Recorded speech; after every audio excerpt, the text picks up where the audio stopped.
Vi er nu nået videre til den anden problemstilling, som lyder: hvilke konsekvenser har præstationssamfundet for individets identitet?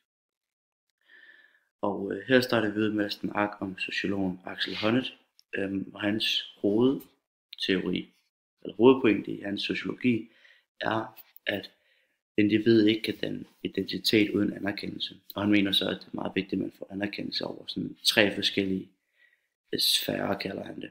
Og det er nemlig privatsfæren, den retslige sfære og den solidariske sfære. Og så for at holde det til konteksten her, så snakker vi snakker kun om den solidariske sfære, da den blandt andet dækker over arbejdsmarkedet. Og han mener så, Axel Honneth, at produktet af anerkendelse her på arbejdsmarkedet og i den solidariske sfære generelt, det er selvværdsættelse. Og han mener så, at selvværdsættelse er noget helt essentielt, når man skal danne en identitet som et individ. Og så det her præstationssamfund, som vi allerede har redegjort for, som jo skyldes det her prekariat med usikre og fleksible og løse rammer i hverdagen osv. Det har store konsekvenser for arbejdsmarkedet. Og i en af de artikler, vi har læst, som hedder 27-årig Sofie, det er urealistisk, at nogensinde bliver fastansat, der hører vi så om hende her Sofie, som er en svensk journalist, 27-årig journalist. Og Sofie, hun er for det meste ansat på dag-til-dag kontrakter, eller hun er i hvert fald sjældent ansat i mere end 3 dage ad gangen. Og hun udtrykker så tydeligt sin frustration her i den her artikel. Og det er så et citat fra artiklen, hvor hun siger: noget af det værste er, at det ikke gør en forskel, om jeg gør et godt stykke arbejde eller ej. Jeg har skrevet artikler, som er blevet voldsomt delt af sociale medier, og har fået stor ros fra mine kollegaer, men som jeg har en mistanke om, at de folk, som faktisk ansætter mig, aldrig nogensinde læser. Og her det er et meget tydeligt eksempel på den her mangel på anerkendelse i den solidariske sfære, som så påvirker hende i høj grad. Så tager vi lidt skridt væk fra ham, sociologen her, man kan også se, at prekariatet har andre store konsekvenser for individets identitetsdannelse. Hun nævner nemlig også, at nu da hun har det her arbejde, så kan hun ikke få flere børn, mener hun, fordi at hun har en for usikker hverdag, selvom hun ikke godt kunne tænke sig flere børn. Og derfor børn, det er jo selvfølgelig også en helt klar del af det her med at skabe identitet. Et andet eksempel fra artiklen Freelance og deleøkonomi udfordrer solidariteten, som blandt andet handler om Mujib Islam, som ligesom Sofie her også er ansat på dag-til-dag kontrakter. Der hører man om, at hans problem ved at være ansat på de dag-til-dag kontrakter, det er, at han føler sig identitetsløs og værdiløs. Han nævner et eksempel med, at hvis han for eksempel melder sig syg på arbejdet en dag, så vil han bare blive fyret, og de vil ansætte en ny, fordi han ikke har nogen speciel værdi i forhold til hans arbejdsgiver. Så de kunne egentlig bare ansætte en ny og stadig få det samme resultat. Og det er et resultat af det her præstationssamfund, og det her præstationssamfund fjerner derfor nogle helt sådan naturlige og vigtige værdier og kvaliteter, når det kommer til det her identitetsdannelse.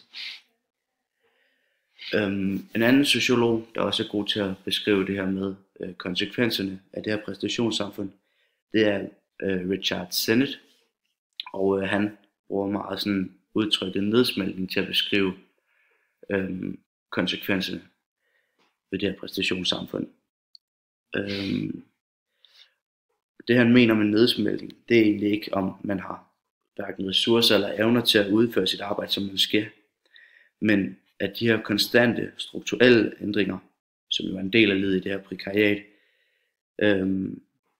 og det her prekariat, når man vælger det her ikke-lineære arbejdsforløb, så de her konstante ændringer, de vil stille og roligt nedsmelte ens identitetsdannelse og gøre den umulig.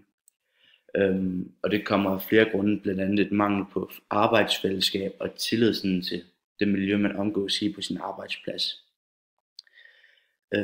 Og sådan resultatet af det her med præstationssamfundet, og det her det medfører, det mener han er, at det hos arbejderen sådan skaber stor fremmedgørelse, meget hos arbejdet og hos fællesskabet på arbejdet, men i endnu højere grad hos arbejderen selv, så han fremmedgøres egentlig fra sig selv. Det her det leder sådan lidt videre til den sidste problemstilling, som lyder: hvad sker der med samfundet på længere sigt, hvis individet ikke anerkendes? Og det koncentrerer Richard Sennett nemlig sig også om i hans sociologi. Og i det her tilfælde, der snakker han om det der, eller forholdet mellem struktør og aktør. Og han mener nemlig, at forholdet mellem de her to aktører og struktør, i det her tilfælde, eller i den her kontekst, så det er jo så arbejderen og arbejdspladsen, arbejdsmarkedet, at forholdet mellem det kan beskrives ved et dialektisk forhold, og det vil altså sige et forhold, hvor der er gensidig indflydelse på hinanden. Så hvis vi sætter det i konteksten her, så vil det altså sige, at når præstationssamfundet begynder at fjerne identiteten hos nogle af dets arbejdere, så vil manglen på identitet præge den fremtidige samfundsudvikling på en dårlig måde. Så hvis man skal tro ham med Richard Sennett og hans sociologi, så vil manglen på identitetsdannelse påvirke arbejdsmarkedet på den måde, at der vil komme dårlige resultater og stress osv. Og i artiklen, når anerkendelse bliver underkendt, kommer det her eksempel faktisk ret godt til udtryk. Den omhandler nemlig Connie, og hun mener, hun er fanget i sådan en åndscyklus, fortæller hun selv. Og Connies karriere er ligesom de andre eksempler her et ikke-lineært forløb, hvor hun har mange af de her utrygge rammer og forskellige arbejdsformer, og ikke rigtig nogen fast hverdag. Og siden hun fortæller, at siden hun ikke er i stand til at skabe den her faste hverdag, der bliver hun stresset. Og når man så bliver stresset, så er problemet det, at man ikke kan optage anerkendelse, når man er stresset. Så det vil sige, hvis man først og fremmest kommer ud af balance, og arbejdsmarkedet begynder at mærke de her konsekvenser af, at der mangler identitetsdannelse, så vil det påvirke arbejdsmarkedet i høj grad. Der er så også en vigtig pointe i det her med, det er, at samfundsudviklingen, altså det vil ikke kun påvirke dem i prekariatet.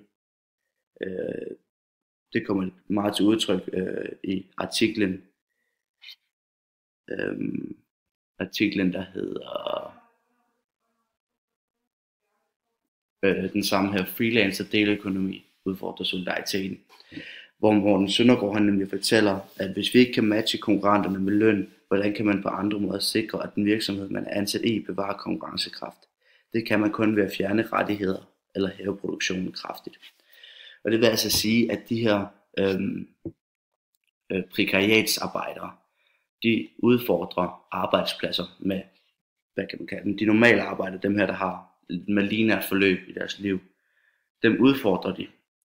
Og det vil sige, at for dem, der ikke arbejder i prekariatet, deres, som ham Morten Søndergaard han nævner her, som forresten er fællestillidsmand hos Københavns Postcenter og blogger på netmediet Pio, han nævner, at man så bliver nødt til at trække nogle lønstigninger fra dem, eller nogle fordele, man får på arbejde. Så det kommer altså også til altså samfundsudviklingen, som der så vil følge med her, den kommer også til at ramme dem, som ikke arbejder i prekariatet.